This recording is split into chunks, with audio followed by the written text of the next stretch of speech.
আল্লাহর বাংলাদেশ, এই শহীদ গাজীর বাংলাদেশ।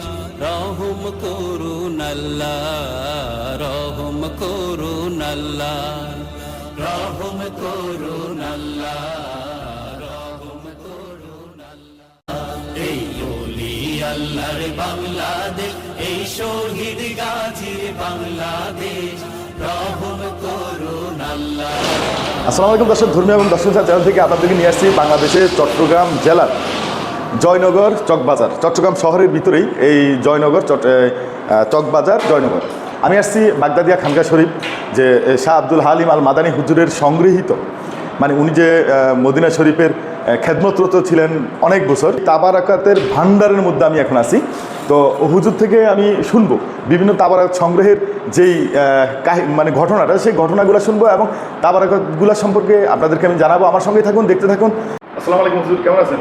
আছি ইনশাল্লাহ, আল্লাহর রহমতে ভালো আছি। আসলে আপনাকে এসে বিরক্ত করি, আসলে আপনার কাছে এমন কিছু সম্পদ আপনি জোগাড় রাখছেন, আসলে না এগুলো নিয়ে মাঝে মধ্যে আসলে কথা বলতে ইচ্ছা করে, বেয়াদবি নেবেন না।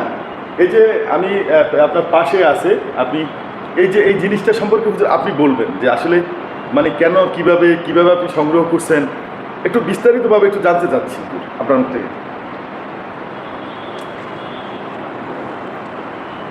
এই জিনিসগুলি হচ্ছে মদিনা শরীফের রাসূলুল্লাহ সাল্লাল্লাহু তাআলা আলাইহি সাল্লাতু ওয়াস সালামের গম্বুজ পাকের রং। এই রং তুর্কির শাসন আমলে এই গম্বুজের মধ্যে এই সবুজ রং দিয়েছিল। আর তার্কিরা আরব দেশে মক্কা শরীফ মদিনা শরীফে 550 বছর শাসন করছে। তারা 550 বছর রজাই রাসূলুল্লাহ সাল্লাল্লাহু আলাইহি সাল্লামের বাইতুল্লাহ শরীফের খেদমত করে গেছেন এবং তারা মহাব্বতের সাথে খেদমত করে গেছেন। আর যেগুলা রজা পাকের গম্বুজে পাক, পুরা রজা পাকের জ্বালিয়ে পাক, এইগুলি সব তার্কিদের হাতের গড়িত তৈরি জিনিস। রজা পাক, মসজিদে নববী শরীফ পুরান, যেটাই, নতুনগুলি না, পুরানগুলি এইটাই তার্কির শাসন আমলে তার্কিরাই করেছেন। আচ্ছা, আমি যখন রজা পাকের খেদমতকালীন ওখানে ছিলাম, তখন এই গম্বুজে পাকের রং সৌদি সরকার এটাকে তার্কির আমলে যেগুলো রং দিয়েছিল, ওই রঙগুলি তারা খন্ডি দিয়া এটা উঠে ফেলছে। এই উঠানোর পরে তারা আবার নতুন রং গম্বুজের উপর লাগাইছে, সবুজ গ্রিন রং। তো এই রঙগুলি যে অনেক রং, একটা পুরো গম্বুজের রং, এই রং থেকে আমি কিছু সংগ্রহ করছি। আচ্ছা, এই রঙগুলি উঠেবার আগে সবে মেরাজের রাত্রে আমাদের এইখানে তো মসজিদে সারা রাত নামাজ পড়ে ইবাদত করে, সবে মেরাজের আল্লাহকে ডাকে, ইবাদত বন্দেগী করে। কিন্তু মদিনা শরীফ রওজা পাক তো রাত্রে 10টায় বন্ধ করে দেয়। আর ওইখানে তো আর নামাজ সালাম বা এরকম মানুষজন আনাগোনা থাকে না, নীরব। তো সবে মেরাজের রাত্রে 2টায় এই গম্বুজে পাক, রওজায়ে রাসূলুল্লাহ সাল্লাল্লাহু আলাইহি ওয়াসাল্লাম, পুরো মসজিদে নববী শরীফ, মিনারা সহ আকাশের নিচে দেখা যাচ্ছিল।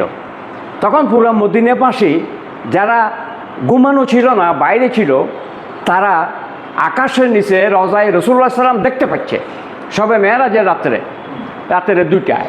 তখন তারা ভাই বেরাদরকে, পুরো ফ্যামিলিকে ডেকে বের করে এই রওজা পাক আকাশের নিচে দেখাচ্ছে এবং তাদের টেলিফোনের মাধ্যমে তাদের আত্মীয় স্বজন শহরের মদিনা শরীফের শহরের বাইরে যারা আছে তাদেরকে টেলিফোন করতেছে, বন্ধুবান্ধবকে টেলিফোন করতেছে, আমরা তো রওজায়ে রাসূলুল্লাহ সাল্লাল্লাহু আলাইহি ওয়াসাল্লাম আকাশের নিচে দেখতে পাচ্ছি, বাতি সহকারে, মিনারা সহকারে, গম্বুজ সহকারে। তোমরা কি দেখতেছো? বাইরে একটু বাইর হইয়া দেখো। তোরা বের হইয়া ঘুম থেকে উঠি বের হইয়া দেখতেছে, তারা দেখতেছে না, বলতে আমরা দেখতেছি না। তো বলছে তোমরা গাড়ি করে তাড়াতাড়ি ফৌরান চলে আসো। তো এই শহরের বাইরে যারা ছিল তাদের টেলিফোন পেয়ে তারা গাড়ি করে পুরো অনেক ফ্যামিলি, অনেক লোকজন মদিনা শরীফের শহরে এসে গেছে। এসে তারা সহকারে আকাশের নিচে এই গম্বুজ পাক এই রঙগুলি যে উঠানো ওই ঘটনার পরে এই রঙগুলি তখন এই ঘটনার পরে উঠেছে সৌদি সরকারে, তখন ওরা দেখতে পেল, ওই জিনিসটা দেখতে পেল এবং শত শত হাজার হাজার মানুষ এই আকাশের নিচে এই রং এই গম্বুজ পাককে দেখেছেন। তো ওই ঘটনার কয়েক বছর পরে এই রঙগুলি কর্নি দিয়া উঠাই পুরো পরিষ্কার করে এবং এই রঙগুলি ছিল একটু গিরিশ, মানে একটা আকর্ষণীয় রং ছিল, সুন্দর রং ছিল, গম্বুজকে একটা চমৎকার গম্বুজ হিসেবে দেখা যেত। কিন্তু এই রঙগুলি উঠাই বর্তমান যেই রঙগুলি লাগাইছে রং সবুজে, কিন্তু ডিপ একদম হালকা একদম মেন্দ, যাকে মানে দেখতে খারবাসেমিক মানে খারবাস ধরনের, হ্যাঁ মন্দ মন্দ রঙের মতো লাগে। হুজুর এগুলো যখন রং উঠেছিল মদিনা শরীফের, আপনি তখন কি মদিনা শরীফ ছিলেন না মক্কা শরীফ ছিলেন? না, আমি মদিনা শরীফ। তখন নবীজির রওজা শরীফের খেদমতরত ছিলেন। আপনি কত সাল থেকে কত সাল নবীজির রওজা শরীফের খেদমতরত ছিলেন? এটা প্রায় 80 থেকে 93। 80 থেকে 93। আচ্ছা, তো আপনার কেন মনে হইলো যে এগুলো আপনি সংগ্রহ করবেন? ওইটা আমি তো খেদমতকালীন অনেক কিছু সংগ্রহ করছি, এটা আমি তো সহজ ছিল। সংগ্রহ করবেন এটা আপনার মনে কিভাবে আসলো? না, আসলে এটা তাবরুক যে বরকতের জন্য, হ্যাঁ, এবং যারা সৌদি বড় বড় অফিসাররা এটা বাক করে নিছে, তাই? হ্যাঁ, বরকতের জন্য ওরা বাক করে নিছে এটা। তার মানে অনেকে বাক করে নিছে। এটা তো শুনে আমার কাছে মানে আবার মানে অবাক লাগতেছে, মানে আসলে যে হুজুরের মনে কিভাবে আসলো আমি এটাই চিন্তা করে পাচ্ছি না যে হুজুর আসলে মদিনাবাসী যারা অরিজিনাল মদিনাবাসী এরা রসুল প্রেমী এবং এরা রসুলের সমস্ত স্মৃতিকে মহাব্বত করে এবং তাজিম করে, ইজ্জত করে এবং হুরমত করে, এবং তারা রসুলের পাক সাল্লাল্লাহু আলাইহি ওয়াসাল্লামের যে প্রেমী, আমরা কি প্রেমী মদিনাবাসী, যারা অরিজিনাল মদিনাবাসী তারা রসুল প্রেমিক। আমরা তাদের মতো নই, পৃথিবীতে তাদের মতো প্রেম কেউ তো গাইতে পারবে না রসুল ইসলামের। এটি আমি বাস্তবে দেখিয়ে আসছি এবং তাদের সাথে ওলামেশা করে আসছি, মানে চলাফেরা করে আসছি। আমি এটা দেখেছি। কি মনে হয় এগুলো কি মানে বছর বছর বা আরো শত শত বছর ধরে এইভাবে থাকবে, কোনো পরিবর্তন হবে না? না, হবে না।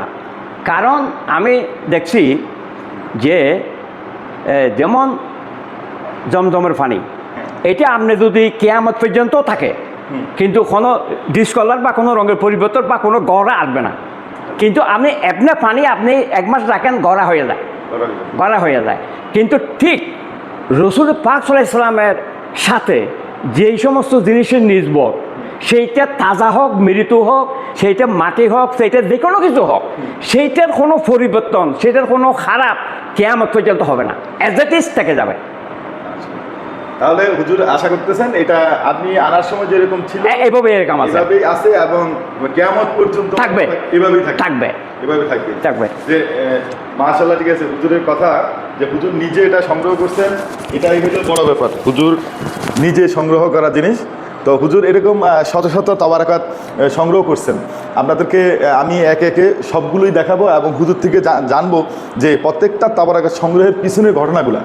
তো আসলে ঘটনা অনেক লম্বা, আমি কিন্তু হুজুর থেকে ছোট করে শুনতেছি, আপনারা যদি চান আরও বড় করে শুনবো। দর্শক ভালো থাকবেন, ইমানের সহিত থাকবেন। চলে যাচ্ছি। আমি আসলে আমার খুব ইচ্ছা বা আমার দেখার ইচ্ছা থেকে কিন্তু আমি মাঝে মধ্যে এসে এগুলো দেখে যাই। তো আপনারাও চেষ্টা করবেন, আমাদের মাসিক মিলাদ 11 শরীফ প্রতি মাসের চাঁদের 11 তারিখ হয় এই খানকা শরীফে। আপনারা যদি চান আসতে পারেন, সেই সময় আপনারাও দেখতে পারবেন। এছাড়া অন্য দিন আসলে দেখা সম্ভব নয়। তো আজকে পর্যন্তই, আসসালামু আলাইকুম।